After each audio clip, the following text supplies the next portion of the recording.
Hello and Jai Bharat everyone. How are you all? I hope you all are doing very well. So guys, this is video solution of chemistry JEE Test 2 जो कि 13 सितंबर अद्वैत विद्या निकेतन भरूच में हुआ. ठीक है, तो इस test का पूरा सॉल्यूशन है. 25 क्वेश्चन आए थे और उसका पूरा का पूरा सॉल्यूशन है. मजे की बात यह है कि इस टेस्ट को मैं एक टीचर की तरह, है ना, इसका सॉल्यूशन मैं नहीं दे रहा हूं, एक स्टूडेंट की तरह. कि अगर मैं इस टेस्ट को, है ना, देता तो फिर मैं कैसे क्वेश्चन को अटेम्प्ट करता, कैसे मैं शॉर्टकट्स लगाता, कैसे मैं अपना कुरफाती माइंड लगा के टाइम बचाता. तो मजे की बात यही है कि मैं ये वीडियो सॉल्यूशन एक टीचर की हैसियत से नहीं बल्कि एक स्टूडेंट की तरह दे रहा हूं. तो इसमें आपको बहुत कुछ सीखने को मिलेगा. जिनके सारे क्वेश्चन सही भी हैं उनको भी बहुत कुछ सीखने को मिलेगा कि कैसे हम टाइम बचा सकते थे और within 1 hour 25 question accuracy के साथ कर सकते थे. क्या क्या मेथड हम अलग कर सकते थे, है ना. तो ये सारा कुछ देखो और सुधार करो. ठीक है, जिनकी एक्यूरेसी कम थी वो भी इस पे ज्यादा ध्यान देंगे और जिनकी अच्छी है वो भी ध्यान देंगे. ठीक है, तो चलो शुरू करते हैं बिना बकवास किए हुए, चूंकि ऑलरेडी बहुत ज्यादा कर चुके हैं. तो शुरू करते हैं आज का प्यारा सा सेशन. पहला क्वेश्चन आपकी स्क्रीन पे रखा जाता है. वैसे ये देखने में तो बहुत ही मस्त लग रहा है? तो फर्स्ट क्वेश्चन ये रहा आपकी स्क्रीन पे. तुम्हें दिखाई दे रहा कि नहीं दे रहा बताओ. अरे सर, हमारे पास तो क्वेश्चन भी है और हम तो इसका स्क्रीनशॉट भी ले लेंगे. तो ठीक है, Q1 का स्क्रीनशॉट ले लो. चलो मैं इसको सॉल्व करता हूं. अब देखो, जैसे ही मैं इस Q1 को देखता ना तो मैं इसको अभी सॉल्व नहीं करता. वैसे ही मुझसे सॉल्व हो जाएगा लेकिन मैं इसको सॉल्व नहीं करता क्योंकि इसमें कैलकुलेशंस आ रहे हैं. ठीक है, चलो, लेकिन तुम्हारी सहूलियत के हिसाब से. नहीं तो सर हम तो Q1 से लेके, है ना, आगे तक सॉल्व कर लेते हैं. आपके कहने से थोड़ी कुछ होता है. चलो मैं सॉल्व करता हूं इसको. ठीक है, ओके सर, करो. देखो, कह रहा है 8 ग्राम ऑफ NaOH. फटाक से लिख लिया. NaOH कितना है? 8 gram. Is dissolve in 18 gram H2O. Dissolve in 18 gram H2O. बहुत बढ़िया. Mole fraction of NaOH in solution and molality. Mole fraction हमको निकालना है NaOH में, तो फटाफट लिख दो. ये क्या होगा? Mole of NaOH. तो ये क्या होगा? Weight upon molecular weight. इसका मॉलिक्यूलर वेट कितना आएगा? 23 और 1, 24 और 16. तो ये कितना हो गया? 40 हो गया. हाँ सर, 40 हो गया. तो ये हो गया इसका मोल अपॉन टोटल मोल कर दो सर. तो ये होगा 8 अपॉन 40 और प्लस 18 अपॉन 18. समझ में आया क्या? वाटर का 18 ग्राम है तो इसका मॉलिक्यूलर वेट भी तो 18 होता है. तो ठीक है, डिवाइड कर दो. चलो सर, आपने किया तो बहुत अच्छा. सर अगर 8/40 करें ना तो 8/40 ही होता है 1/5. ठीक है भाई, कर लेना तू, मैंने तेरे को रोका. 1/5 प्लस 1. अब इसको मैं डायरेक्ट ऐसा कर लेता कि 5 यहां पे अगर एलसीएम ले ले, ये यहां पे क्या है, ये 1/1 लिख दो. तो 5 एलसीएम आएगा तो 1 + 5 ये 6 हो जाएगा. मतलब कुछ ऐसा आएगा 1/5 डिवाइडेड बाई 6/5, जिसको कि मैं प्यार से ऐसा लिख देता मन ही मन कि 1/5 इंटू 5/6. ठीक है, तो 5 कैंसिल हो गया, 1/6. अब 1/6 देखे तो कुछ ये 1 से शुरू होगा. ठीक है, क्योंकि अगर ये 10/6 होता तो 6 से डिवाइड कर दे तो ये क्या होता भाई? 1 पॉइंट समथिंग होता ना, है कि नहीं? हाँ बिल्कुल होता. तो इसका मतलब ऑप्शन बी और सी तो नहीं हुआ क्योंकि इसमें मोल फ्रैक्शन अगर देखो तो 0.2, फर्स्ट डिजिट 2 आ रहा है, वो सही नहीं है. इसका मतलब ये बात तो कंफर्म है कि मोल फ्रैक्शन 0.167 में होगा, जो कि दोनों ही ऑप्शन में है. तो मोल फ्रैक्शन की वैल्यू हमें आ गई है. कितनी आ गई भाई? 0.167. तो देखो, हमने इसका एग्जैक्ट कैलकुलेशन नहीं किया 1/6 का, लेकिन हमने मोल फ्रैक्शन की वैल्यू ले आई. अब नेक्स्ट में बात कर लेते हैं मोलैलिटी ऑफ सॉल्यूशन. तो अगर हमें निकालनी हो क्या भाई? मोलैलिटी. क्या निकालनी है सर? क्या निकालनी है? अरे भैया मोलैलिटी फटाफट निकाल के रख दो. तो मोलैलिटी का मतलब देखो सर क्या होता है? ये होता है मोल ऑफ सॉल्यूट. क्या एग्जाम में इतना लिखने का नहीं? लिखने का. मोल ऑफ सॉल्यूट मन में सोचो और यहां पे लिख डालो. मतलब ये हो जाएगा 8/40 sir. This is mole of solute upon weight of solvent in KG. तो सॉल्वेंट यहां पे कौन है? H2O है. तो ये तो 18 ग्राम दिया था सर, तो इसको केजी में कन्वर्ट कर लेना बेटा. इतना क्या है?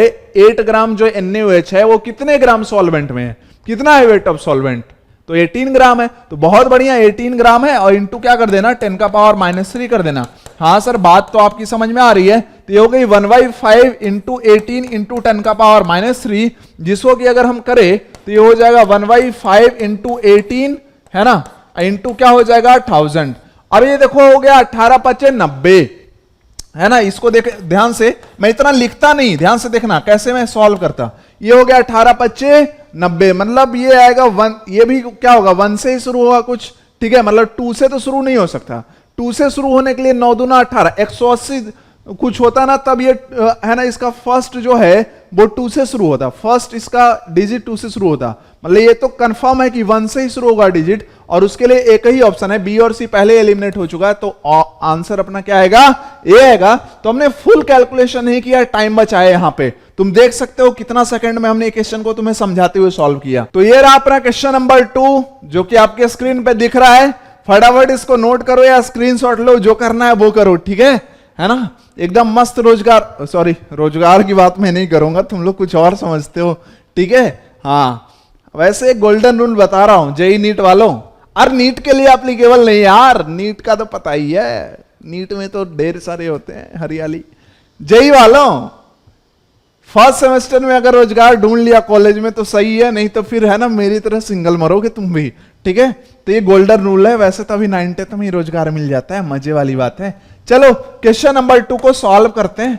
क्वेश्चन नंबर 2 सर कितनी बार बोलोगे, देखो यहां पे कह रहा है identify dihydrogen as limiting Regent, मतलब H2 किस ऑप्शन में लिमिटिंग रेजेंट है ये बताना है। तो हमको अगर लिमिटिंग रेजेंट निकालना है भैया तो एक ही तो काम करना है, मोल अपॉन स्टोइकियोमेट्रिक कोएफिशिएंट, जिसका क्या है मिनिमम आए वो क्या होगा, लिमिटिंग रेजेंट होगा। सबसे पहले अगर देखा N2 को फर्स्ट ऑप्शन में तो 14 ग्राम है, तो मोल मन ही मन निकालो, 14/28 होता है इसका मॉलिक्यूलर वेट, मतलब 0.5 मोल, इसका स्टोइकियोमेट्रिक कोएफिशिएंट से डिवाइड करो तो 0.5/1, और 4 ग्राम H2 मतलब 4, molecular weight of H2 is 2, है ना। तो ये क्या आ गया 2 तो आ गए मोल, और इसका स्टोइकियोमेट्रिक कोएफिशिएंट क्या है भाई 3 है, तो डिवाइड करो।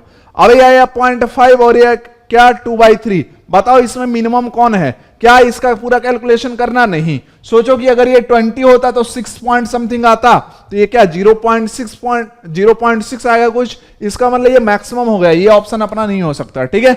बी ऑप्शन में देखे तो क्या हो गया 1 मोल N2 हो गया, बहुत बढ़िया, और 6 ग्राम H2 है, मतलब क्या हो गया 6/2 मतलब 3 मोल हो गया, और 3 को 3 से डिवाइड कर दो, है ना, स्टोइकियोमेट्रिक कोएफिशिएंट से डिवाइड करोगे तो इसका मतलब यहां पे भी रेशियो आया 1, और इसका भी रेशियो निकालो तो 1/N2 कोएफिशिएंट 1 है, तो दोनों जगह क्या हो गया रेशियो बराबर, तो इस केस में तो दोनों ही लिमिटिंग रेजेंट है, मतलब ऑप्शन बी भी अपना नहीं होगा। ऑप्शन सी की तरह जैसे ही आगे देखा तो देखा 15 ग्राम ऑफ N2 है, तो 28 दूना 56, 2 मोल हो गया N2 का अपॉन स्टोइकियोमेट्रिक कोएफिशिएंट, तो ये आया 2 रेशियो, ठीक है। और ये क्या 10 ग्राम H2 है, तो 10/2 किया तो 5 तो मोल हो गए, अब 5/3 कर दिया तो ये क्या आ गया रेशियो आ गया। अब हमको प्यार से देखें ना तो कुछ आंसर मिलता हुआ नजर आ रहा है, कैसे, अगर हम रेशियो को देखें तो अगर ये वैल्यू 6 होती तो ये वाला रेशियो क्या आता 2 आता, मतलब 6 से कम है, तो ये जो 5/3 है दिस इज लेस देन 2, जबकि यहां पे रेशियो क्या है N2 के लिए रेशियो आया है 2, तो जो रेशियो मिनिमम है वही अपना क्या होगा लिमिटिंग रेजेंट होगा। इसका मतलब ऑप्शन सी में H2 क्या है लिमिटिंग रेजेंट है। बस आगे बढ़ जाना है, जिनको परेशानी है वो इधर चेक कर सकते हैं, मैं चेक करने वाला नहीं हूं शायद। 30 चलो कर देता हूं यार तुम्हारी सहूलियत के लिए, 35 ग्राम ऑफ N2 है, तो 35 अपॉन क्या हो जाए 28, और यहां पे तुम्हारा क्या है 8 ग्राम H2 है, तो 8 में 4 मोल हो गया, 4 बटा क्या हो जाएगा ये तीनों, करने की जरूरत ही नहीं है, चौथे ऑप्शन में जाओगे क्या आंसर तो अपना मिल चुका है, तो सेकंड का आंसर क्या हो जाएगा सी। आगे बढ़ो फिर क्वेश्चन नंबर 3 पे, है ना। क्वेश्चन नंबर 3 सबको प्यार से दिखाई दे रहा है, बहुत ही छोटू सा प्यारा सा क्वेश्चन है ना, देख के डर गए होगे तो मर गए होगे फिर, अरे सर ऐसा काहे बोलते हो, हैं क्वेश्चन नंबर 3 फटाफट सब लोग स्क्रीनशॉट ले लो या फिर नोट कर लो, जो करना तुम कर लो, ठीक है। मन कर रहा है कैरिमिनाटी जैसा बोल दूं कुछ, लेकिन मजा नहीं आएगा फिर, ठीक है, कहोगे टीचर होके बोल दिया ऐसा, है ना, उसके लिए एक अलग चैनल बनाना पड़ेगा मुझे। अच्छा सर बना लो ना, फिर हम लोग देखेंगे उसको, है ना, कैरिमिनाटी के साथ साथ आपका भी देखेंगे। What would be the molality of 20% mass by mass aqueous solution of KI। अब यहां पर जैसे ही पूछा हमसे मोलैलिटी तो मन में एक ही ख्याल आया, क्या ख्याल आया कि हमको चाहिए mole of solute upon weight of solvent in kg, है ना। अगर ये दो चीज मिल जाए तो हमारा हो जाएगा Ag, ठीक है, तो Ag OG लोजी सुनोजी वो वाला, ठीक है। तुम और कुछ काहे सोच लेते हो यार। चलो अब यहां पे देखो भैया, ना तो मोल ऑफ सॉल्यूट दिया है ना वेट ऑफ सॉल्वेंट दिया है, तो मजे वाली बात यह है कि सर ने बताया था, कौन से सर ने, रॉय सर ने, है ना, रॉय सर नाम का एक प्रजाति पाया जाता है, उसने ऐसा बताया था कि देखो भैया इसको पढ़ो, जब जिंदगी में कोई रास्ता ना समझ में आए तो इसको पढ़ लेना, तो इसको अगर पढ़ेंगे तो इसका मतलब क्या होगा कि मास बाई मास है, मतलब 20 ग्राम KI इज प्रेजेंट इन क्या 100 ग्राम सॉल्यूशन, ठीक है, तो इसका क्या मतलब है कि मोल ऑफ सॉल्यूट हमें पता चल गया। मजे की बात देखो, तो मोल ऑफ सॉल्यूट कैसे पता चल गया सर? क्या यहां पे सॉल्यूट होगा? बिल्कुल। कैसे पता सर? तो देखो एक्वा सॉल्यूशन है, तो एक्वा सॉल्यूशन मीन सॉल्वेंट क्या हो गया? वाटर हो गया। तो ग्राम हो गया 20 और मॉलिक्यूलर वेट ऑफ क्या है 166 अपॉन वेट ऑफ सॉल्वेंट। बताओ यार, 100 ग्राम सॉल्यूशन है, 20 ग्राम सॉल्यूट है, तो वेट ऑफ सॉल्वेंट क्या होगा? 80 ग्राम हो जाएगा वाटर, 10 का पावर -3 से मल्टीप्लाई कर दे, क्या आ जाएगा ये? केजी में।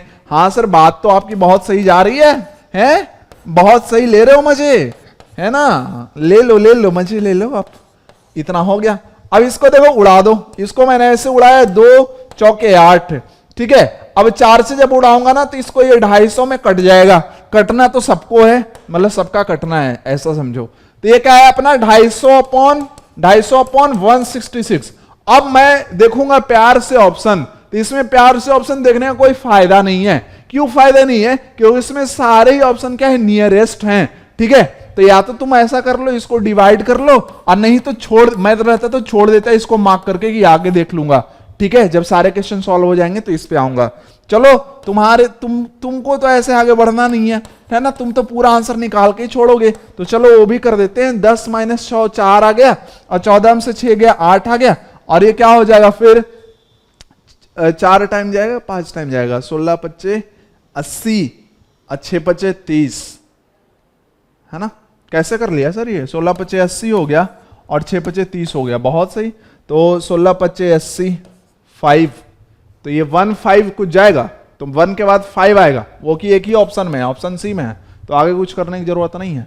देखो कैलकुलेशन में ऐसे मैंने कैसे किया, अगर 166 × 5 करना होता तो लेट होता। मैंने इसको क्या किया कि 160 + 6 × 5 पे तोड़ दिया। तो अभी क्या हो गया कि इसको मल्टीप्लाई कर दिया, तो 16 × 5 = 80 और 6 × 5 = 30, और दोनों को जोड़ दो तो हो गया कहानी, ठीक है। ऐसे कैलकुलेशन करोगे मजा आ जाएगा।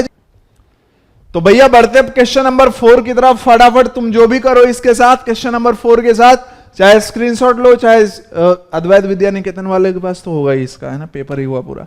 इसको सॉल्व करते हैं। बहुत ही आसान सा क्वेश्चन है यूडियोमेट्री का, और यूडियोमेट्री मजे की बात है, यूट्यूब पे उसके फुल लेक्चर प्रेजेंट है, 1 2 3 4 4 लेक्चर, ठीक है। इतने क्वेश्चन भर दिए हैं, इतने लेवल के भर दिए हैं कि इससे आगे एग्जाम में नहीं आएगा।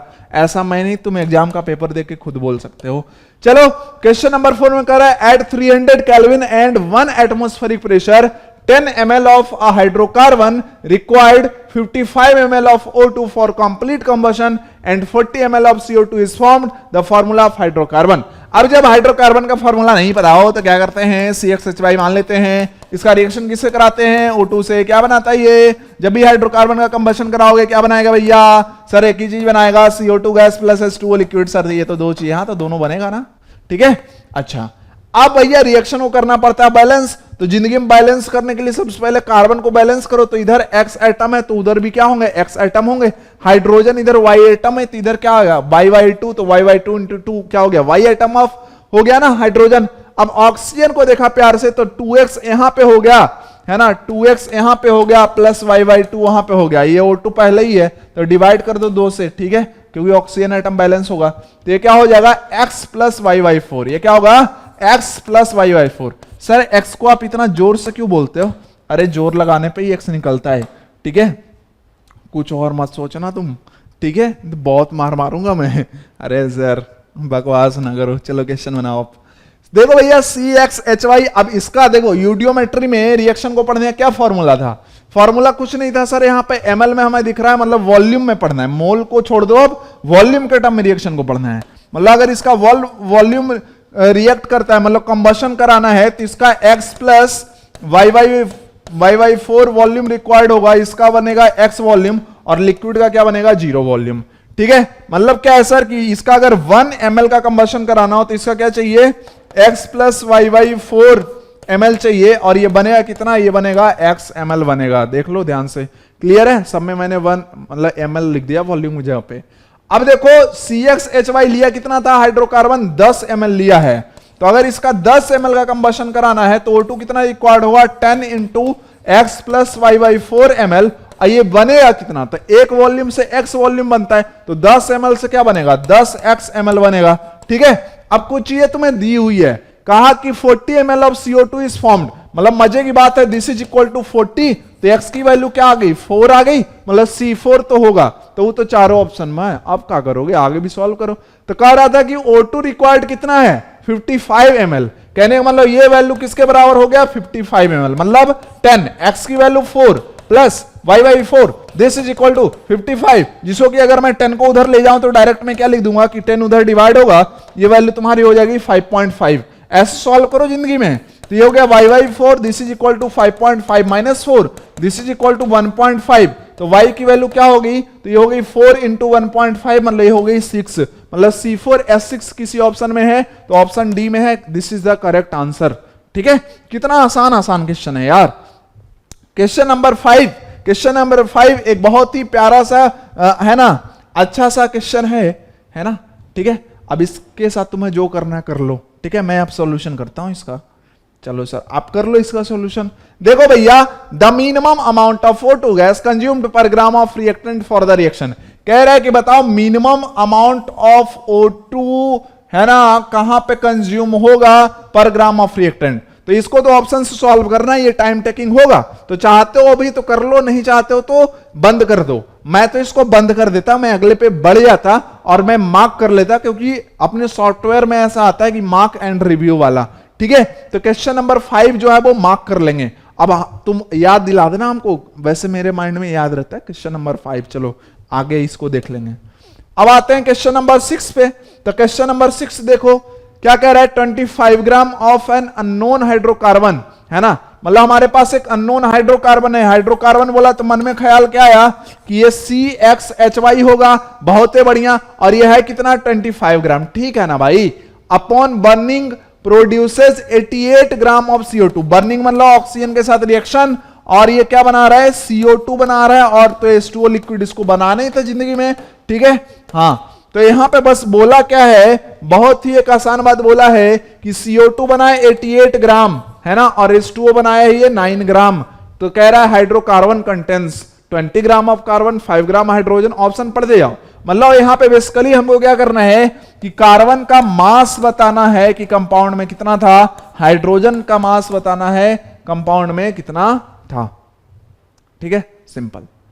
अब इसको सॉल्व कैसे करेंगे सर, कैसे हम निकालेंगे, तो देख अगर तू किसी तरीके से x और y की वैल्यू बता देगा तो काम बन जाएगा, या फिर उतना भी छोड़, एक सिंपल सा चीज है यहां पे, law of conservation of mass पता है कि जितना ग्राम कार्बन प्रोडक्ट में होगा उतना ही ग्राम कार्बन क्या होगा रिएक्टेंट में भी होगा, जितना ग्राम हाइड्रोजन प्रोडक्ट में होगा उतना ही ग्राम हाइड्रोजन रिएक्टेंट में होगा। ऐसे क्वेश्चन समझ रहे हैं बात को, क्योंकि law of conservation of mass क्या कहता है कि ड्यूरिंग केमिकल रिएक्शन ना तो मास वेनिश होता है ना, मतलब ना तो डिस्ट्रॉय होता है ना तो क्रिएट होता है, सिंपली एक फॉर्म से दूसरे फॉर्म में चला जाता है, और इस दौरान किसी भी एटम की आइडेंटिटी लॉस नहीं होती।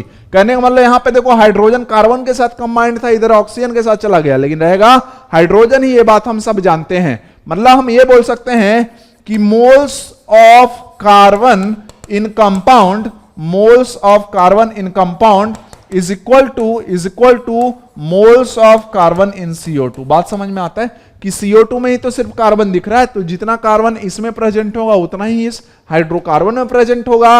अब देखो इसके मोल्स कैसे लियो, तो कार्बन का कोएफिशिएंट 1 है, तो this will equal to 1 into mole of CO2। मैं तुम्हें समझाने के लिए इतना कर रहा हूं, मैं इतना लिखूंगा नहीं एग्जाम में। ठीक है, ये हो जाएगा 1 इंटू 88 अपॉन 44, मतलब क्या हो गया 2 हो गया, तो मोल अगर 2 हो गया तो यहां पे वेट ऑफ कार्बन कितना होगा 2 इंटू है ना 12 ग्राम, मतलब ये क्या होगा 24 ग्राम। ठीक है, 12 ग्राम क्या होता है उसका ग्राम एटॉमिक मास, मतलब 24 ग्राम होगा कार्बन, जो कि एक ही ऑप्शन में दिख रहा है, तो आगे कोई चेक करने की जरूरत नहीं है, ऑप्शन बी अपना सही होगा। बात क्लियर है कि नहीं है, अरे बात क्लियर है, बोल यार हाँ या ना, बिल्कुल बिल्कुल बिल्कुल। ठीक है, जिन बच्चों को डाउट है तो वो इसको भी सॉल्व कर लेंगे कि भाई 9 ग्राम H2O है, इसका मतलब मोल ऑफ H2O क्या होगा 9/18, मतलब क्या हो जाएगा ये 1/2 होगा, और अगर ये 1/2 मोल है H2O का, तो हाइड्रोजन एटम का इसमें मोल कितने हो जाएंगे, तो इसमें मोल हो जाएंगे 2 इंटू मोल ऑफ H2O, मतलब 1 हो जाएगा, और अगर 1 है मोल हाइड्रोजन एटम का तो उसका मास कितना होगा, सॉरी सिर्फ हाइड्रोजन बोला ना, तो हाइड्रोजन मतलब क्या मानते हैं, किस फॉर्म में एग्जिस्ट करता है? H2 के फॉर्म में एग्जिस्ट करता है। मतलब H2 का मोल भी यहाँ पे क्या होगा? हाफ ही होगा, तो हाफ इंटू 2 कर देना, 1 ग्राम क्या आ गया? हाइड्रोजन आ गया। हाइड्रोजन एटम नहीं लिखा है, सिर्फ हाइड्रोजन मींस H2। तो आप वैसे भी ऑप्शन क्या है? बी ही है। नेक्स्ट क्वेश्चन आ जाओ एटॉमिक स्ट्रक्चर का, बहुत ही प्यारा सा। विच of the graphs shown below does not represent the relationship between incident light and the electron ejected from metal surface? अब यहां पे डज नॉट वाला खोजना है, मतलब कौन सा सही नहीं है, हमको ये खोजना है, ठीक है। तो अब ध्यान से देखो, इसमें मजे वाली बात, डज नॉट वाला ये पहले ही फोकस कर लो। फर्स्ट में है number of electrons and frequency of light. तो यहां पे देखो एक पर्टिकुलर फ्रीक्वेंसी पे कुछ लोग सोच रहे होंगे नंबर ऑफ इलेक्ट्रॉन्स बढ़ रहा है, क्या है इतने, भाई यहां पे लाइन इसने मिला दिया, यहां पे ध्यान से देखना, इतने इलेक्ट्रॉन्स क्या हुए? इजेक्ट हुए। अब उसके बाद फ्रीक्वेंसी बढ़ाते जा रहे हैं, क्या इलेक्ट्रॉन के नंबर चेंज कर रहे हैं? नहीं। तो ये तो बिल्कुल सही है ना कि नंबर ऑफ फोटो इलेक्ट्रॉन्स का फ्रीक्वेंसी ऑफ लाइट से कोई रिलेशन नहीं, इसका इंटेंसिटी ऑफ लाइट से रिलेशन है कि अगर इंटेंसिटी ऑफ लाइट बढ़ाएंगे तो क्या होगा? अपना नंबर ऑफ फोटो इलेक्ट्रॉन्स बढ़ेगा। मतलब ऑप्शन ए जो कि कह रहा है कि फ्रीक्वेंसी ऑफ लाइट बढ़ाने पे नंबर ऑफ इलेक्ट्रॉन्स सेम रहते हैं, बिल्कुल सही है, मतलब वो अपना आंसर नहीं होगा। नेक्स्ट में kinetic energy of electron and intensity of light. Intensity of light बढ़ाओगे तो इससे सिर्फ क्या होता है? Number of photo electron change होता है, काइनेटिक एनर्जी नहीं। मतलब देखो इधर इंटेंसिटी बढ़ा रहे हैं तो काइनेटिक एनर्जी की हर जगह वैल्यू क्या है? सेम है। वाई वैल्यू ये वाला है, ठीक है, सेम है। इसका मतलब क्या है कि ऑप्शन बी भी अपना सही है, वो अपना आंसर नहीं होगा, डज नॉट हमें खोजना है।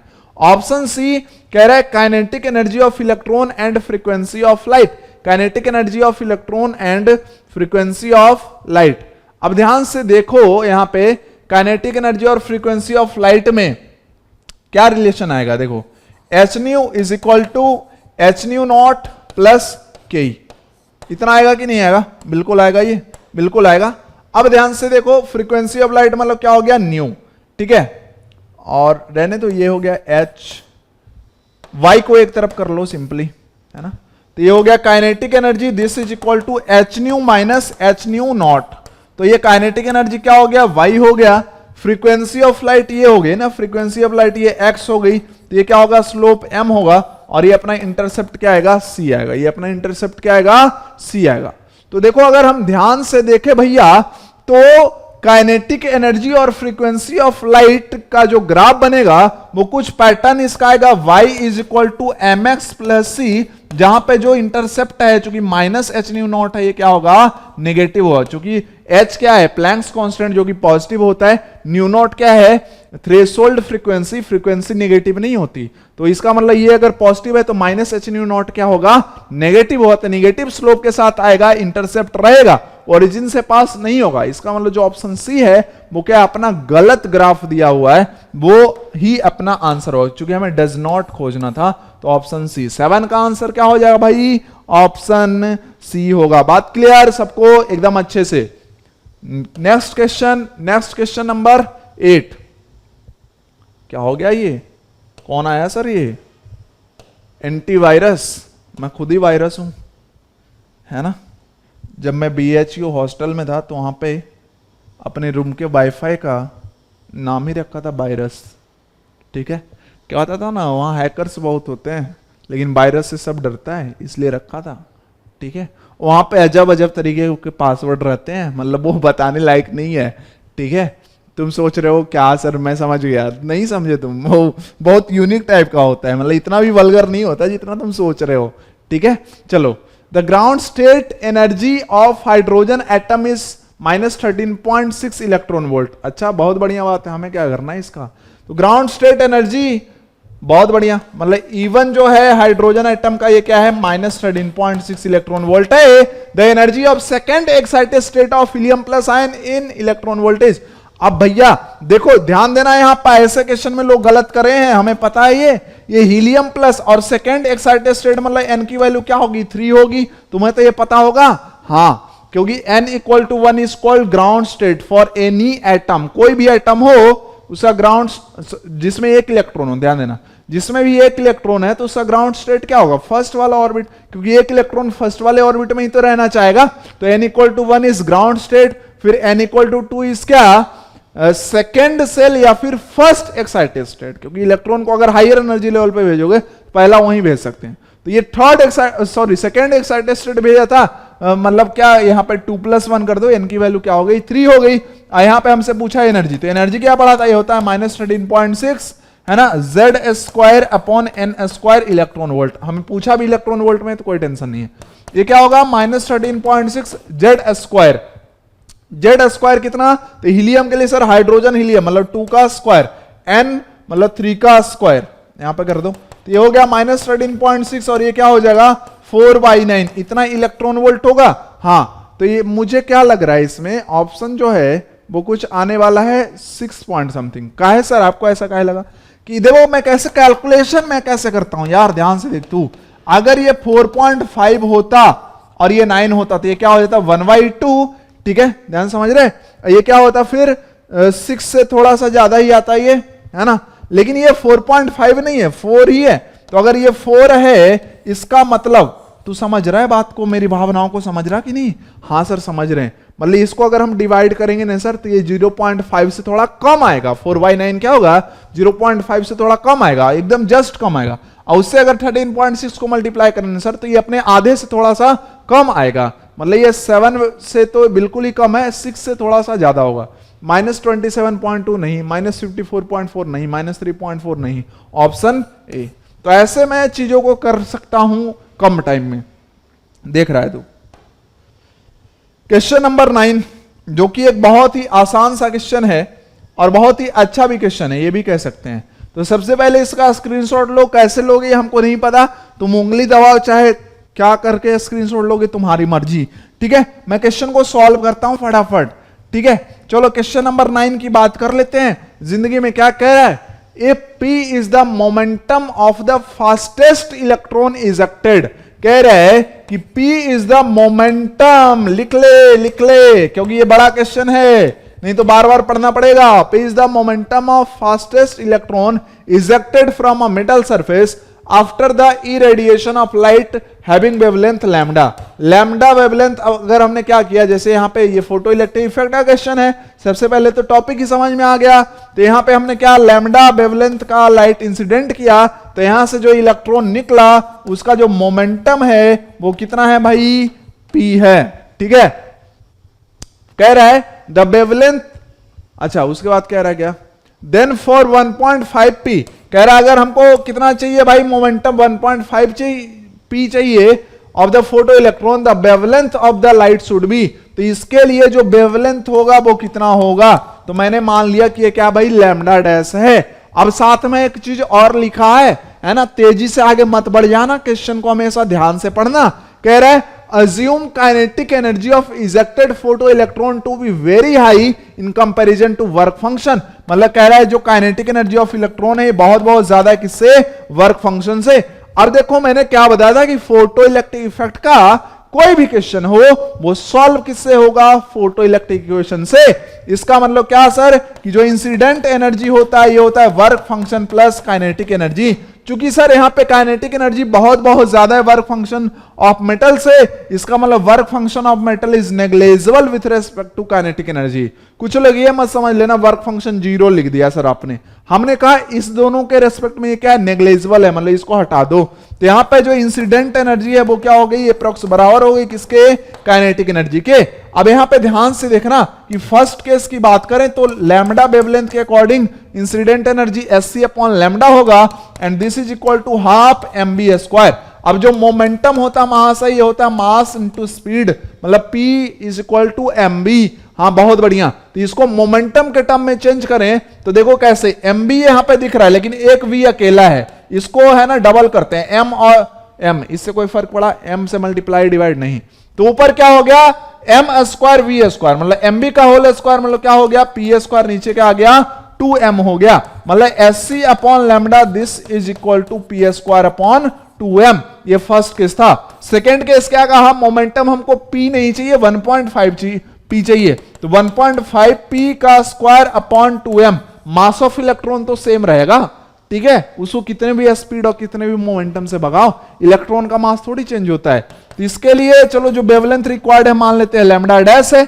अब लैम्डा डैश और लैम्डा में रिलेशन ले आओ, तो ये क्या हो गया 1.5 का स्क्वायर इंटू क्या हो गया ये p का स्क्वायर डिवाइडेड बाई 2m। हाँ या ना, बोल यार बोले यार बिल्कुल सर, तो इसका मतलब ये हो जाएगा 1.5 का स्क्वायर इंटू ध्यान दे मेरे भाई, है ना, क्या भाई, पी स्क्वायर अपॉन 2m किसके बराबर है, एस सी अपॉन लैम्डा के बराबर है। और इधर क्या है अपना, S C upon lambda dash, S C को कटा दो, जिंदगी में तो सबका कटता है। बहुत बढ़िया बात सर, बहुत बढ़िया बात। क्या बोल दिया आपने, 1 upon lambda dash, this is equal to 1.5 का स्क्वायर अपॉन लैम्डा। तो लैम्डा डैश मतलब कैची चलाओ, इधर ले जाओ, ये क्या हो जाएगा, लैम्डा अपॉन 1.5 का स्क्वायर हो जाएगा, है ना। बहुत बढ़िया। अब मैं ऑप्शन को देखूंगा, लैम्डा अपॉन कितना कितना सब दिया है, तभी तो सॉल्व होगा मेरे से। अब देखो भैया, इसको कैसे सॉल्व करें सर, इसको कैसे सॉल्व करें, देख मैं बताता हूं तेरे को। ये 1.5 को तो क्या लिख दे सकता है, तो 1.5 को मैं सर 1.5/10 लिख सकता हूं, ठीक है, सॉरी 15/10 लिख सकता हूं। बहुत बढ़िया, square, this is equal to lambda dash. अब ध्यान से देखना है, यहां पे मिस्टेक या जल्दीबाजी करोगे चला जाएगा जिंदगी में सब कुछ। अब ये क्या हो जाएगा, 5 तिहाई 15 और 5 दूना 10, मतलब ये हो जाएगा लैम्डा अपॉन, ये क्या हो गया 3 का स्क्वायर मतलब 9 अपॉन क्या हो गया 4, this is equal to lambda dash. अब चीजों को तुम्हें पता होगा, ये होगा लैम्डा बाई 9 इंटू क्या होगा 4, this is equal to lambda dash. तो लैम्डा डैश आ गया 4/9 लैम्डा, लैम्डा डैश आ गया 4/9 लैम्डा, जो कि क्या है ऑप्शन डी में है। बात क्लियर, क्लियर। तो बहुत ही आसान सी चीज है ये सारी, है ना, थोड़ा सा ध्यान देना है, थोड़ा दिमाग रखना है ना, बहुत आसान है, दिमाग लगाओ चीजें हो जाएंगी, ठीक है। क्वेश्चन नंबर 10 करते हैं। क्वेश्चन नंबर 10 को क्या कह रहे हैं, the ratio of the shortest wavelength of 2 spectral series of hydrogen spectrum is found to be 9। अब सबसे पहले ऐसे क्वेश्चन को देख के लोग डर जाते हैं। डर इसलिए जाते हैं क्योंकि क्या होता है ना, प्रैक्टिस में वो ऐसे क्वेश्चन नहीं करे रहते हैं, मैक्सिमम जगह इंडिया में ऐसा होता है, ठीक है। अभी ध्यान से सोचना, थोड़ा सा दिमाग लगाना है, ज्यादा नहीं, थोड़ा सा दिमाग लगाना है। क्या दिमाग लगाना है कि the ratio of shortest wavelength बोल रहा है, मतलब ऑफ 2 स्पेक्ट्रल सीरीज, मतलब क्या होता था कि हाइड्रोजन स्पेक्ट्रम की बात करें तो क्या होता था, Lyman series, बामर series, Paschen series, Brackett series, पीफंड series, ये सब होता था कि नहीं होता था।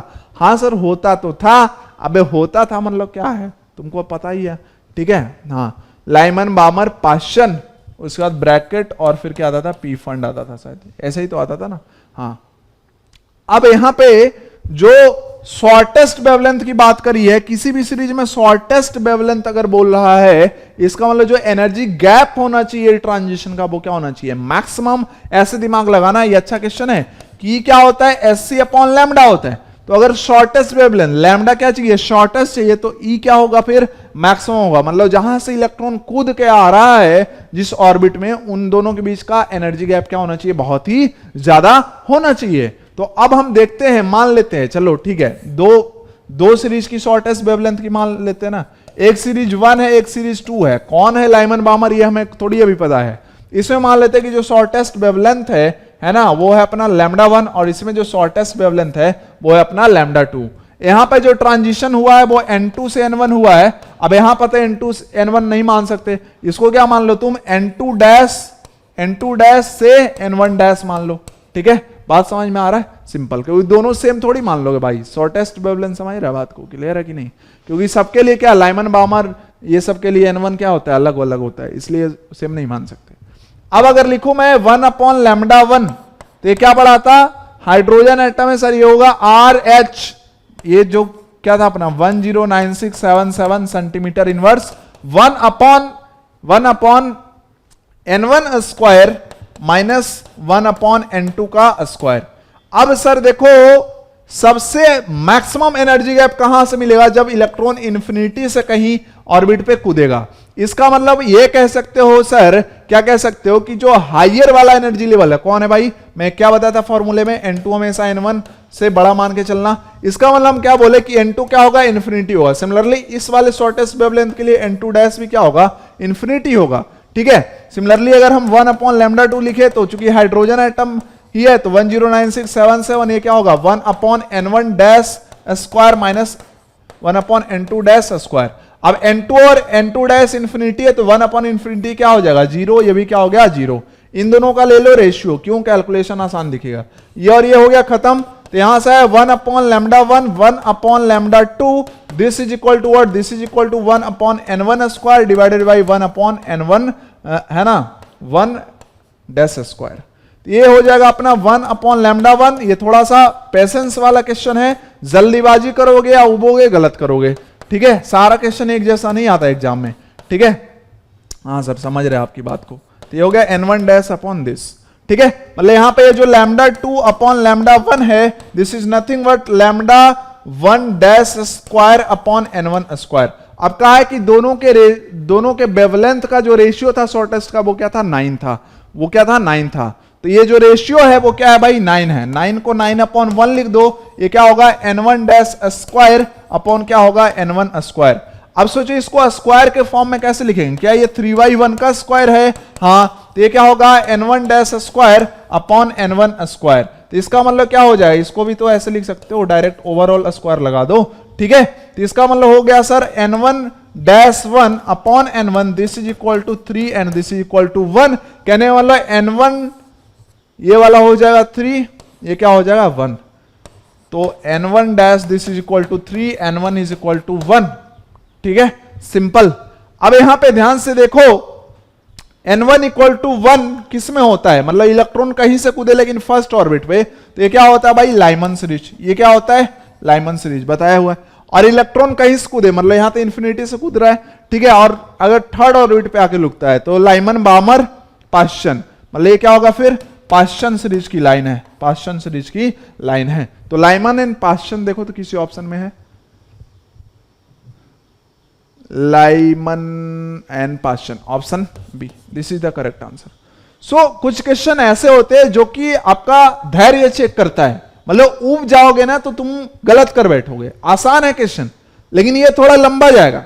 अब इसमें जो ऊब जाएगा उसका -5 हो जाएगा, क्योंकि 4 तो आते हुए चलेगा, एक गलत किए तो चलेगा, ठीक है। बहुत सिंपल, ऊबना नहीं है, डटे रहना है, झुकना नहीं है, टूटना नहीं है, डटे रहना। तो अब देखते हैं क्वेश्चन नंबर 11 क्या कह रहा है। क्वेश्चन नंबर 11 बहुत ही आसान, the work function of a metal is 4 electron volt, मतलब जो फाई है वो क्या है 4 electron volt. If the metal is irradiated with radiation of wavelength 200 nanometre then the maximum kinetic energy of photo electron will be. मतलब हमसे पूछ रहा है kinetic energy, photo electric effect का क्वेश्चन, ये साफ साफ दिख गया। ये क्या होता भाई, एक ही चीज से बनता, फोटो इलेक्ट्रिक इक्वेशन से। Incident energy this is equal to work function plus में क्या लिखेगा काइनेटिक एनर्जी जो मैक्सिमम वाली है, ठीक है, के मैक्स, बिल्कुल क्लियर। हाँ, अब इंसिडेंट एनर्जी के लिए वेवलेंथ दिया है नैनोमीटर में, बताया था 1240 है ना, अपॉन 200 कर दे तो ये इंसिडेंट एनर्जी आएगा इलेक्ट्रॉन वोल्ट में। Work function of metal already electron volt में, कोई दिक्कत ही नहीं है। काइनेटिक एनर्जी निकाल, यहां से आएगा इलेक्ट्रॉन वोल्ट में, सिंपल। हाँ सर सिंपल। अब देखो इसको हटा दो, हटा दिया सर, 2 से अगर काटे तो 2 छके 12, 2 से और 1 0, मतलब ये क्या हो गया 6.2 - 4, this is equal to kinetic energy. तो kinetic energy is equal to nothing but this is equal to ये क्या हो गया 2.2 इलेक्ट्रॉन वोल्ट। इलेक्ट्रॉन वोल्ट को जूल में कन्वर्ट कर ले, क्योंकि ऑप्शन जूल में हमें करना है, तो इतना आ जाएगा सर। अब देख इसको अगर हम मल्टीप्लाई करें, सोच अगर ये 2.2 इंटू 1.5 होता तो क्या करते, ये इसका आधा और ऐड कर देते, मतलब 2.2 और 1.1 ऐड करते, ये होता 3.3, लेकिन उससे थोड़ा सा क्या है 0.1 ज्यादा है, तो 3 से ही शुरू होगा, लेकिन एक ही ऑप्शन अब दिख रहा है, ठीक है, कोई टेंशन नहीं है, ऑप्शन बी, ज्यादा कुछ करना ही नहीं है। क्लियर बात। हाँ, कुरफाती माइंड, टाइम बचाओ। Next question, potential energy of electron present in He+, इसका हमें लिखना है पोटेंशियल एनर्जी। यार ऐसे भी कोई क्वेश्चन होता है, इतना आसान है। पोटेंशियल एनर्जी लिखना है, मतलब क्या करना है अपने को, सिंपल सर, ये होता है KQ1 Q2 upon R। KQ1 sir ये क्या लिखा आपने, हमें समझ नहीं आ रहा, फिर से लिख देता हूं। ये होता है KQ1 Q2 upon R with sign लिखना है। अब यहां पे हीलियम प्लस के लिए लिखना है पोटेंशियल एनर्जी। तो हीलियम प्लस की अगर बात करें तो यहां पे क्या 1 इलेक्ट्रॉन होगा और न्यूक्लियस में क्या होगा 2 प्रोटॉन होगा, हाइड्रोजन हीलियम, ठीक है। तो अब लिख दे के की वैल्यू होती है 1/4πε0 Q1, मतलब न्यूक्लियस पे चार्ज 2 प्रोटॉन के बराबर, मतलब 2, और प्रोटॉन पे चार्ज E, वो भी पॉजिटिव, तो कोई दिक्कत नहीं है, ZE हो गया। और Q2 एक इलेक्ट्रॉन है, चार्ज कितना -e। सर यहाँ पे माइनस क्यों लिख रहे हो? क्योंकि पोटेंशियल एनर्जी में साइन के साथ लिखते हैं चार्ज, फोर्स लिखते तो वहां पे साइन वाइन नहीं लेना होता है, रीजन हमने बताया हुआ है। ये क्या हो जाएगा? ये हो जाएगा अपना -2e² अपॉन 4πε0। ये हो गया कटम कुटी, तो -e² अपॉन 2πε0। इसी में हमको आंसर करना है, क्या कहीं हमें दिख रहा है? -e² upon 4πε0। अच्छा आर सिर्फ यहां पे था ना, वो कहां छूट गया? आर किसी में दिख रहा क्या? किसी में दिख रहा क्या? -2e² अपॉन 4πε0 आर हमें दिख रहा है सर, तो हो गया ना फिर -2e² अपॉन 4πε0 आर, मतलब ऑप्शन क्या हो जाए अपना? सी हो जाएगा, सिंपल। ठीक है, नेक्स्ट क्वेश्चन, क्वेश्चन नंबर 13। यार ये क्वेश्चन ही नहीं है, पहली बात कह रहा है for which of the following species Bohr's theory does not apply. Bohr's theory सिर्फ 1 इलेक्ट्रॉन स्पीसीज के लिए अप्लाई था। हाइड्रोजन में 1 इलेक्ट्रॉन, हीलियम प्लस में 1 इलेक्ट्रॉन, Li2 प्लस में 1 इलेक्ट्रॉन, Na प्लस में 10 इलेक्ट्रॉन, इसके लिए अप्लाई नहीं होगा, मतलब अपना करेक्ट आंसर होगा डी। ठीक है, next question, the ionisation energy of the ground state hydrogen atom is this much, the energy of an electron in its second orbit will be. ठीक है, अब यहां पे देखो सिंपल सी एक बात हमने बताई थी कि अगर आयोनाइजेशन एनर्जी 1 इलेक्ट्रॉन स्पीसीज की बात करें और कुछ नहीं बोला तो 1 इलेक्ट्रॉन मतलब कहां प्रेजेंट होता है? ग्राउंड स्टेट में। तो आयोनाइजेशन एनर्जी क्या था वहां पे? RHSC² था। ठीक है ना, सिंपल। अब ये कितना था? RHSC जो था यही वैल्यू कितनी थी? 2.18 इंटू 10⁻⁻18 है ना। और चूंकि यहाँ पे क्या कर रहा है? हाइड्रोजन एटम, तो इसलिए क्या है? 1 तो जूल, तो वो दे भी दिया कि आयोनाइजेशन एनर्जी इतना जूल है। ठीक है, अब हमको लिखना है किसकी energy? Electron in it's second orbit. ये सब बस ड्रामा करने देता है, हमने ये रेगुलर क्लास में बताया, डायरेक्ट फॉर्मूले से आ जाएगा। तो energy of electron in second orbit, तो E इज इक्वल टू क्या हो जाएगा? बोल, -2.18 into 10⁻⁻18 Z² upon n² joule, है ना। जूल में यही तो लिखोगे, हाँ ये हो जाएगा सर। तो ये हो जाएगा -2.18 इंटू 10⁻⁻18 हाइड्रोजन के लिए, Z की वैल्यू 1, तो 1 का स्क्वायर भी 1, और चूंकि बोला है कि अपना सेकंड ऑर्बिट, तो 2 का स्क्वायर मतलब क्या हो गया? 4 हो गया। तो इसको 4 से डिवाइड करें, 4 × 5 = 20, मतलब 5 से कोई डिजिट शुरू हो रहा है क्या? हाँ, ऑप्शन डी अपना क्या होगा? Correct answer. देख रहे हैं, कैलकुलेशन में कर ही नहीं रहा हूं। अगर ये 20 होता तो क्या आता? ये 5 होता, और 5 गुना 10 का पावर क्या होता? -18 होता। तो सबसे पहले मैंने क्या किया, देखो अब इसको अगर हम तुम 20 बनाओगे तो यहां पे एक 10 का पावर -1 बाहर लेना पड़ेगा, मतलब 10 का पावर -19। बहुत सही है। ठीक है, और उसके बाद 5 से थोड़ा सा ज्यादा आएगा, option D is the correct answer. Next question, the energy of electron in the first Bohr's orbit of hydrogen atom is this much, what will be its potential energy in n = 4th orbit. अब देख कह रहा है कि potential energy n = 4th orbit में बताओ। तो यहां पे क्या करना पड़ेगा ऐसे क्वेश्चन के लिए कि पोटेंशियल एनर्जी और टोटल एनर्जी में क्या करना पड़ेगा? रिलेशन लिखना पड़ेगा। पोटेंशियल एनर्जी क्या होता है? This is equal to 2 into total energy, हाँ या ना? If I am not wrong then this is the relation. तुम एक बार चेक कर लेना, इसका मतलब 2, और टोटल एनर्जी क्या होता है? -13.6 Z² upon n² electron volt. ठीक है, चूंकि यहां पे इलेक्ट्रॉन वोल्ट में सारी चीजें करनी है तो हमने ये फॉर्मूला लिखा। ठीक है, हाँ सर, बहुत बढ़िया बात। अब इसको हम क्या लिख सकते हैं? इसको हम लिख सकते हैं 2 इंटू -13.6। देखना है Z की वैल्यू, हाइड्रोजन एटम तो 1 हो गया Z², n² किसमें हमें पूछा था? 4th वाले में, मतलब क्या हो जाए? 16। इतना क्या हो गया? Electron volt. 2 से इसको कटा दो तो 2 × 8 = 16, मतलब 8 से अगर इसको डिवाइड करोगे ना तो 2 से तो कम आएगा, 1.5 से ज्यादा आएगा। कैसे? अगर ये 12 होता और ये 12 को 8 से डिवाइड करो तो क्या होगा? 1.5 से 1.5 आता है एग्जैक्टली, लेकिन ये 13.6 है, मतलब 1.5 से ज्यादा होगा नेगेटिव में। तो एक ही ऑप्शन दिख रहा है ना, उससे थोड़ा सा ज्यादा, -1.70। Option D is the correct answer. मैं कैलकुलेशन नहीं करूंगा, टाइम बचाऊंगा। और ऐसे ही टॉपर्स 360 सॉरी अब तो 300 जेईई मेन है तो 300 में 300 ले आते हैं, ऐसे ही कम टाइम लगाते हैं।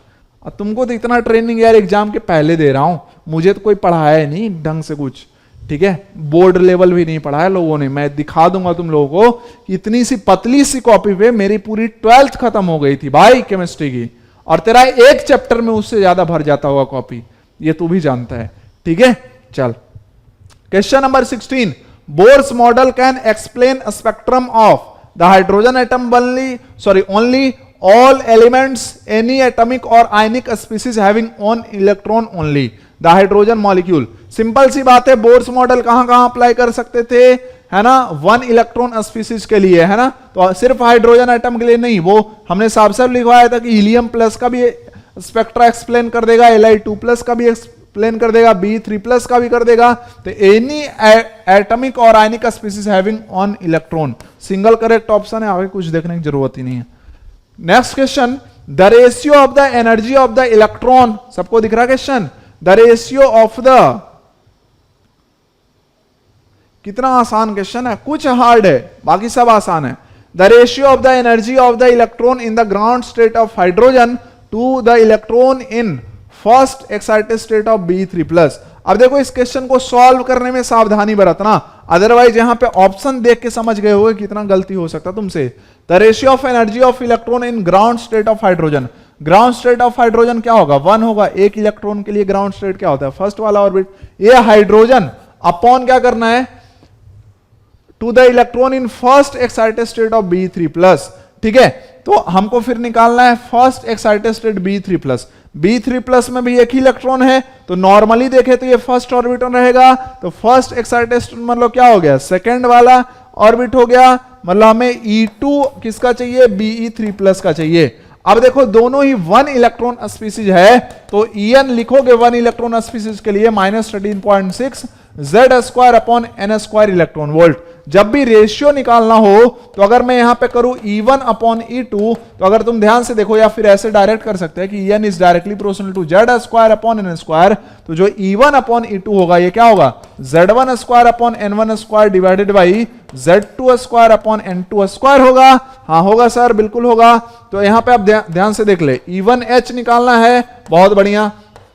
Z1 क्या रख देगा हाइड्रोजन के लिए, 1 N1, तो भाई फर्स्ट है ना ऑर्बिट में निकालना है, ग्राउंड स्टेट मतलब, ठीक है। अच्छा, अपॉन क्या करना है हमको, E2 Be3+ का निकालना है, तो Z² इसका रख, हाइड्रोजन हीलियम लिथियम बेरिलियम 4 का स्क्वायर क्या हो गया 16 अपॉन n2²। n2 क्या रखेगा बताना तू, तो यहां पे बेसिकली फर्स्ट एक्साइटेड स्टेट मतलब सेकंड ऑर्बिट ऑफ B3+ था, तो 2 का स्क्वायर मतलब क्या होगा 4 हो जाएगा। तो ये सिंपली अगर हम निकाले तो ये हो गया 1/1 इंटू क्या हो गया 16 इंटू क्या हो गया 4। इतनी तो चीजें आती होगी, तो ये क्या आएगा 1:4 आएगा।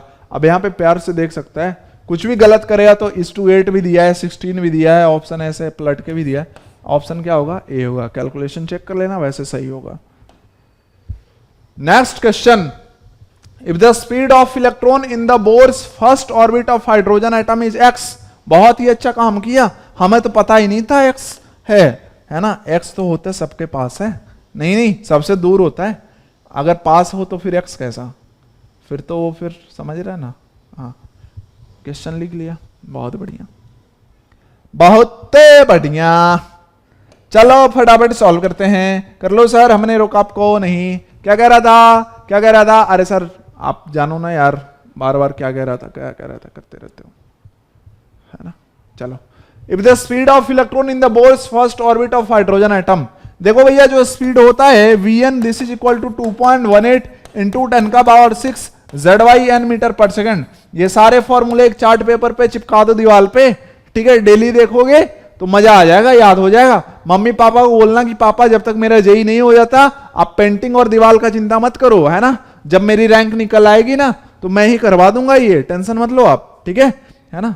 अभी तो रैंक बिक भी रहा है, ठीक है, मैं उस पर एक वीडियो बनाना चाहता हूँ, बताना बनाऊं कि नहीं बनाऊं, रैंक बिक रहा है, ठीक है। एक ही बच्चा रेजोनेंस में भी पढ़ रहा था, एलन में भी पढ़ रहा था, फिडजी में भी पढ़ रहा था, पाथफाइंडर में भी पढ़ रहा था, है ना, और कौन है, आकाश में भी पढ़ रहा था, सब में पढ़ रहा था।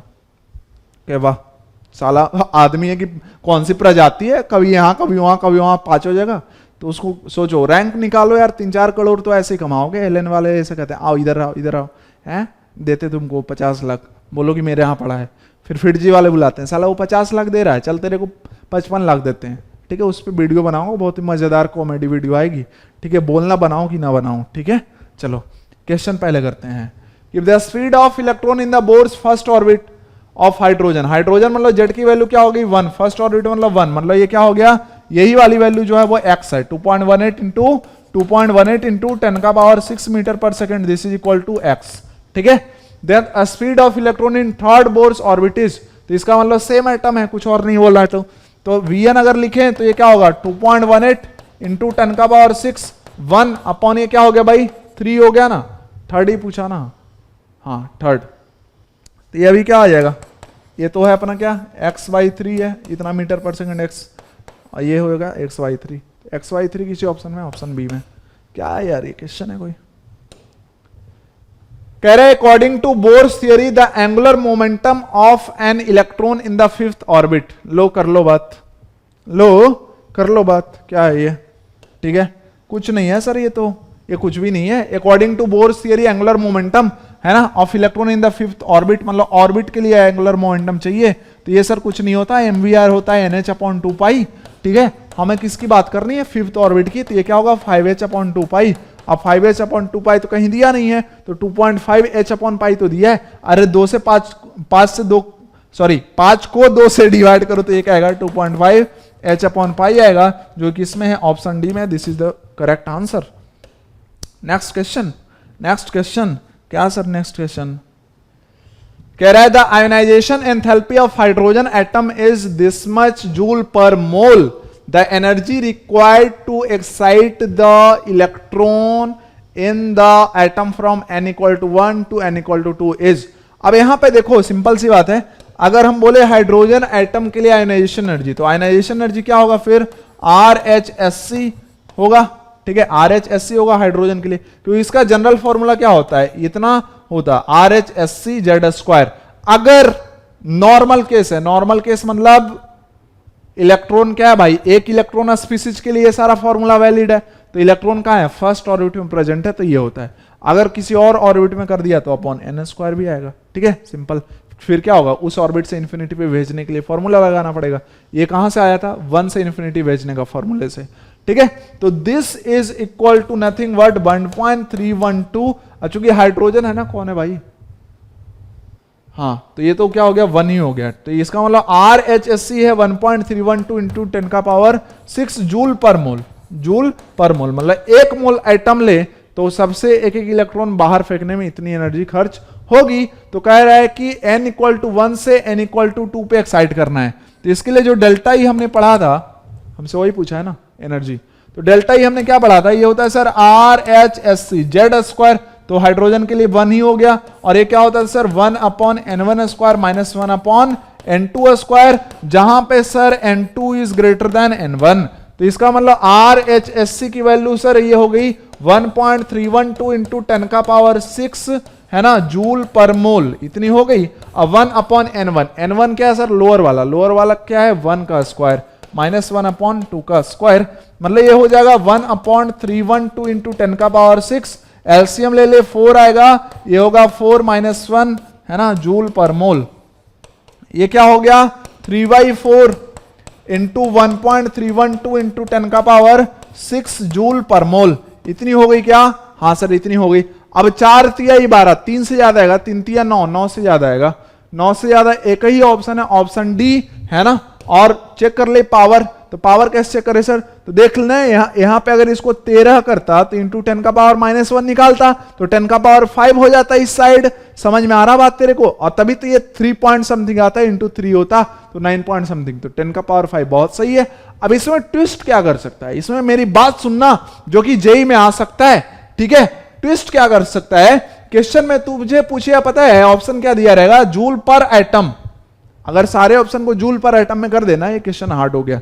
कैसे हार्ड हो गया, एक ऑप्शन में ये भी रखूंगा जूल पर एटम में, तो ये तो तुम्हारा आएगा ही सॉल्व करने के बाद, लेकिन ये गलत होगा। ये क्या है 1 मोल के लिए इतनी एनर्जी रिक्वायर्ड होगी, 1 मोल एटम में ट्रांजिशन कराना है तो इतनी एनर्जी रिक्वायर्ड होगी। तो अगर पूछता कि फॉर 1 एटम मतलब पर एटम पूछता अगर, तो क्या करना पड़ता है इसको, भाई 1 मोल में कितने एटम होते हैं n होते हैं, तो उससे क्या करना पड़ता है डिवाइड करना पड़ता, 6.023 इंटू 10 का पावर 23, इतना ही जूल लगेगा अगर हम पर एटम की बात करें, तो दिस मच जूल पर एटम, तो आंसर ये आता फिर। क्लियर है बात, तो ऐसे क्वेश्चन पूछे जा सकते हैं। बात समझ में आई कि नहीं आई, आई। तो आई होप कि अच्छा एक क्वेश्चन नंबर 5 छूटा हुआ है, हाँ सर उसको कर लेते हैं, ठीक है। इंटीजर वाला क्वेश्चन अगले क्लास में करेंगे, मतलब उसका मैं अलग से बना दूंगा वीडियो, ठीक है। तुम इसको पहले देखो, कहां गया 5 वाला, ये है, ठीक है। चलो क्या कह रहा था, the minimum amount of O2 consumed per gram of reactant is for the reaction, is for the reaction किसके लिए है, तो यहां पे कह रहा है कि O2 का सबसे कम ग्राम किस रिएक्टेंट के पर ग्राम के लिए, मतलब रिएक्टेंट का अगर 1 ग्राम लें तो O2 का सबसे कम ग्राम किसके लिए लगेगा। तो यहां पे अगर हम देखें फर्स्ट वाले रिएक्शन को, तो अगर ये 1 मोल रिएक्ट करता है तो ऑक्सीजन कितना चाहिए भाई, 5 मोल चाहिए। इसका मतलब है कि 5 गुना 32 ग्राम चाहिए, इससे कितने ग्राम के लिए, 1 मोल मतलब होगा 12 तिहाई 36 और 8 हाइड्रोजन का, मतलब 44 ग्राम रिएक्टेंट के लिए इतना ग्राम क्या चाहिए, O2 चाहिए। तो 1 ग्राम रिएक्टेंट के लिए क्या चाहिए, 5 into 32 divided by 44 gram O2 चाहिए। ये हो गया ऑप्शन ए में। इसमें सारे में रख के चेक करना पड़ेगा, किसी में ऐसा नहीं कि छोड़ सकते हो, क्योंकि किसी में भी मिनिमम आ सकता है। P4 सॉलिड, मतलब यहां पे देखिए बी ऑप्शन में, तो इसका 1 मोल तो इसका 5 मोल, तो 1 मोल P4 मतलब क्या होगा, फास्फोरस का क्या होता है एटॉमिक वेट 31, तो 31 गुना 4 कर, तो 3 चौके 20 और 4 मतलब 124 ग्राम रिएक्टेंट के लिए यहां पे कितना O2 ग्राम रिक्वायर्ड है, देखो ध्यान से। तो 5 मोल O2 मतलब 5 गुना 32, तो 5 गुना 32 है ना, इतना ग्राम O2 रिक्वायर्ड है। तो 1 ग्राम रिएक्टेंट के लिए कितना रिक्वायर्ड है, 5 गुना 32 divided by 124 gram O2। Option B तक हो गया। ऑप्शन सी 4 Fe का एटॉमिक वेट 56, मतलब 56 गुना 4 ग्राम के लिए जो O2 रिक्वायर्ड है वो कितना है, 3 इंटू 32 ग्राम रिक्वायर्ड है, ठीक है। इतना O2 रिक्वायर्ड है, तो 1 ग्राम के लिए, 1 ग्राम के लिए मतलब 3 गुना 32 divided by 56 into 4 gram O2। Option D में देख लो Mg, 2 मोल Mg रिएक्ट कर रहा है, तो 2 मोल Mg अगर रिएक्ट कर रहा है मतलब 2 गुना Mg का एटॉमिक वेट 24, मतलब 24 गुना 48 ग्राम Mg के लिए O2 1 मोल मतलब 32 ग्राम O2 रिक्वायर्ड है। तो 1 ग्राम Mg के लिए 32/48 ग्राम O2 रिक्वायर्ड है। राइटिंग पे मत जाना, चीजों को समझना। अब आ गया ये 4 चीज किसके लिए मिनिमम आया है ना, 4 ये जो दिख रहा हमें वो किसके लिए मिनिमम है, कौन सा, एक इसको, एक इसको, खिसको, इन चारों में कौन मिनिमम है। अब इसका एक बहुत ही सिंपल सा तरीका है। सिंपल सा तरीका क्या है, मैं बता रहा हूं कि सबका न्यूमरेटर सेम कर दो, अदरवाइज तुम पागल हो जाओ कोई कैलकुलेशन करने में। ये कुछ मैं ट्रिक्स बता रहा हूं, है ना, और ये मुझे थोड़े से इसलिए भी ये सारे कैलकुलेशन का मेथड पता चलता है। चलो जाने दो, वो नहीं बताना मेरे को। तो ये 5 इंटू 32 है, ये 5 इंटू 32 है।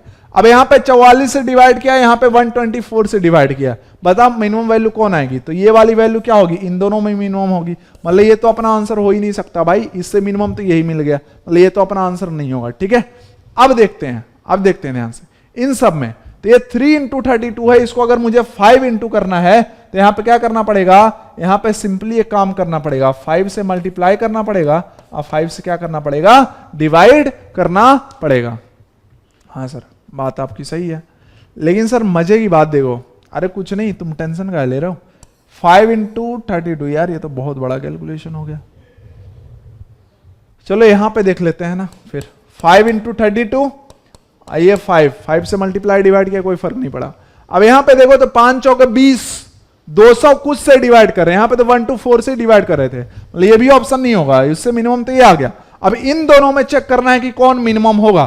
तो इन दोनों में अगर चेक करना है कौन मिनिमम होगा, तो सिंपल सी एक बात करनी है। क्या बात करनी है, अब चाहे तो तुम कैलकुलेशन कर सकते हो। कैसे कर सकते हो यार, अब कैलकुलेशन करने की जरूरत ही क्या है।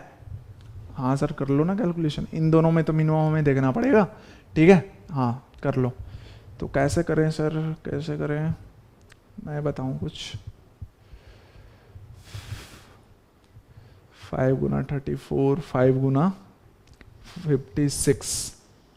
अच्छा इसको क्या ऐसा लिख सकते हैं, देखो तो जरा ध्यान से, ये हो गया 3/4, ऊपर क्या हो गया 5 इंटू 34 डिवाइडेड बाई क्या हो गया अपना नीचे 5 गुना 56। अब देखिए अपना 5 गुना 32 इंटू 5 इंटू 48 है, यहां पे इसी चीज को इस बड़े नंबर से डिवाइड करें तो ये क्या आएगा, कम आएगा। ये क्या आएगा, इससे तो कम आएगा। मतलब ये वाली वैल्यू को अगर हम क्या मान ले, x मान ले, तो 5/32 into divided by 5 into 56, this will be less than x, और 3/4 इज ऑलरेडी क्या, लेस देन 1। तो लेस देन 1 से है ना, लेस देन x को मल्टीप्लाई करोगे तो this will always be less than x, है ना, क्योंकि 1 लेस देन 1 से किसी भी नंबर को मल्टीप्लाई करो तो उस नंबर से छोटा आएगा। ठीक है, तो ये इसका मतलब ये वाली वैल्यू क्या, उससे भी मिनिमम है। तो ये किसके लिए आया था, 56 वाला, ये ऑप्शन सी के लिए आया था, आयरन के लिए। तो this will be the correct answer. तो ऐसे जो बड़े क्वेश्चन है उसमें भी हम कैलकुलेशन लगा सकते हैं, चीजों को हम देख सकते हैं। बात क्लियर है, सिंपल। तो आज के लिए इतना ही रखते हैं, इंटीजर वाले क्वेश्चन मैं सॉल्व करा दूंगा। So thank you very much for watching this video, love you all.